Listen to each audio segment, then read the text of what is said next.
আসসালামু আলাইকুম প্রিয় বন্ধুরা, কেমন আছেন আপনারা? আশা করি ভালো আছেন। তো আপনাদের দোয়ায় আলহামদুলিল্লাহ আমিও অনেক অনেক ভালো আছি। তো আজকে থাম্বনেল এবং টাইটেল দেখে বুঝেই গেছেন যে আমি আজকে কোন বিষয় নিয়ে কথা বলবো। আজকে কথাটি হলো, আমার একটা পাখি ভাই অসুস্থ হয়ে গেছে, বুঝছেন? এই যে পাখিটা, সাদা একটা পাখি দেখতে পারছেন না? এই যে এই সাদা পাখিটার পা ভাঙ্গা গেছে, মনে হয় সম্ভবত বাঁকা হয়ে গেছে ভাই, খাঁচার তলে পইরা।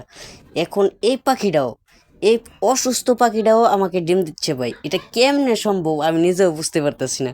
মানে অসুস্থ পাখিটা সুস্থ না কিন্তু ভাই, মাঝে মধ্যে জিম ধরে বসে থাকে। এবং সাতটা হইলো মহিলা পাখি, এই মহিলার মধ্যে সাতটার মধ্যে এটাও একটা, এইটাও ডিম দিচ্ছে ভাই।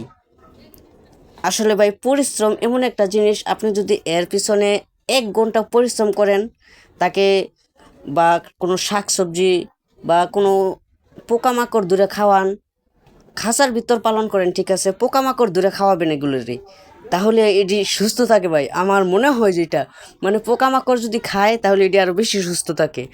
তো অবশ্যই যারা যারা বেকার আছেন, তারা আমার মতন 5টা 10টা 15টা 20টা এইরকম অল্প অল্প পাখি নিয়ে ছোট্ট করে একটি খামার তৈরি করতে পারেন ভাই।